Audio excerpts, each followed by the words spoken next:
इस समय की सबसे बड़ी न्यूज़ चाइना और भारत को लेकर आ रही है। चाइना से जो विजुअल्स निकल कर आ रहे हैं उनको देखने के बाद कई लोगों ने यूट्यूब और सोशल मीडिया के ऊपर एक ऐसा हवा क्रिएट कर दिया है कि भारतीय सेना चाइना से 20 साल पीछे चले गई है और हम चाइना से टक्कर ले ही नहीं सकते हैं। और न जाने कितनी नॉनसेंस बातें इस वीडियो को देखने के बाद मिल रही हैं।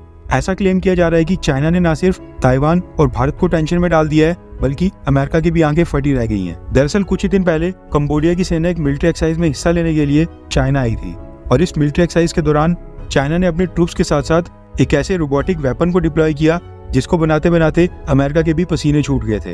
रेफरेंस के लिए आपकी स्क्रीन के ऊपर इस समय जो वीडियो चल रहा है ये जारी किया है चाइना के स्टेट मीडिया ने। स्क्रीन के ऊपर चाइनीज ट्रूप्स के साथ आप जो ये रोबोटिक डॉग देख रहे हैं ये कोई प्रोटोटाइप नहीं है या फिर चाइनीज आर्मी इसकी टेस्टिंग नहीं कर रही है, बल्कि अब इनकी चाइना के अंदर मास प्रोडक्शन स्टार्ट हो गई है। अब ये रोबोटिक डॉग्स चलते फिरते सोल्जर से कम नहीं है, क्योंकि इसके ऊपर असॉल्ट राइफल से लेकर मशीन गन्स और यहाँ तक कि स्मॉल स्केल का एक छोटा सा रॉकेट लॉन्चर भी डिप्लॉय किया जा सकता है। इसके ऊपर सेंसर्स और कैमरा लगे होते हैं जिनकी मदद से ये आसपास के एनवायरनमेंट को सेंस करके खुद ही आगे चलते हैं। इस रोबोटिक डॉग को रिमोटली ऑपरेट किया जाता है, यानी पीछे कंट्रोल रूम में बैठा एक सोल्जर इसको ऑपरेट कर रहा होता है। जिस तरह से ड्रोन को ऑपरेट करने के लिए हैंडहेल्ड डिवाइस होती है, सेम उसी तरह से ही इस रोबोटिक डॉग को भी एक हैंडहेल्ड डिवाइस के साथ ऑपरेट किया जाता है, जो कि आप इस सोल्जर के हाथ में इस समय देख सकते हैं। ये रोबोटिक डॉग एक कमांड के ऊपर एकदम से जमीन के ऊपर लेट सकता है, एक कमांड के ऊपर जंप करके आगे पीछे हो सकता है। बाकायदा एक असॉल्ट राइफल के साथ इसको मिलिट्री एक्सरसाइज में यूज करना ये साफ दर्शाता है कि चाइना ने अपने रोबोटिक डॉग्स को वॉर में इस्तेमाल करने लायक बना लिया है। अब इसका सबसे बड़ा बेनिफिट है कि इस तरह के रोबोटिक डॉग्स को यूज करने से ह्यूमन कैजुअलिटीज काफी कम हो जाती हैं।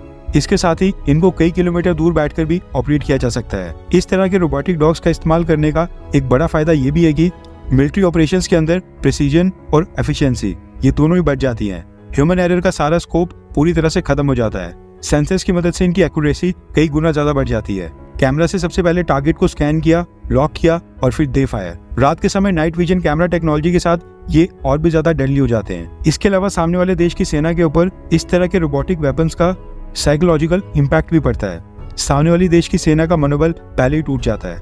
अब जैसे ये वीडियो सामने आई उसके बाद ऐसा हवा बनाया गया कि ये रोबोटिक डॉग्स LAC में भारत की सेना के खिलाफ ही इस्तेमाल किए जाएंगे और लद्दाख में इससे भारत को काफी नुकसान हो सकता है। तो उन सब लोगों की जानकारी के लिए बता दूंगी, भारत के पास भी ये रोबोटिक डॉग पहले से अवेलेबल है। रेफरेंस के लिए आपकी स्क्रीन के ऊपर ये जो वीडियो है वो है इंडियन आर्मी की रोबोटिक डॉग की। हालांकि इसका नाम भारत ने रखा है मल्टी यूटिलिटी लेग्ड इक्विपमेंट यानी कि म्यूल, और बताया जा रहा है कि इसकी भी 12 kg का पेलोड कैरी करने की कैपेसिटी है।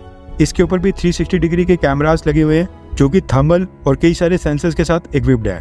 हमारा म्यूल भी वो सारे टास्क कर सकता है जो कि चाइना का ये रोबोटिक डॉग कर सकता है। एंड इसको शोकेस किया गया था पिछले साल सितंबर 2023 में जो जम्मू IIT का नॉर्थ टेक सिंपोसियम हुआ था वहां पर, जिसको इंडियन आर्मी की नॉर्दर्न कमांड ने जॉइंटली ऑर्गेनाइज किया था।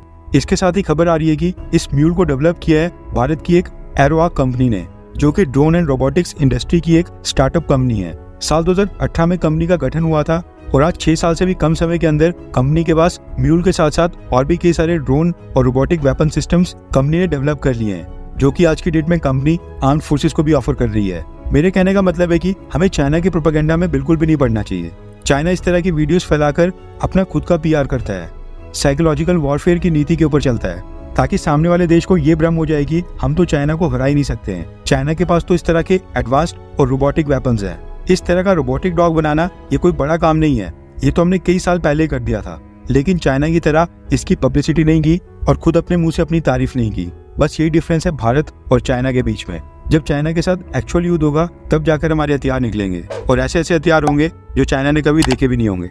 आज के लिए बस इतना ही। जय हिंद, वंदे मातरम।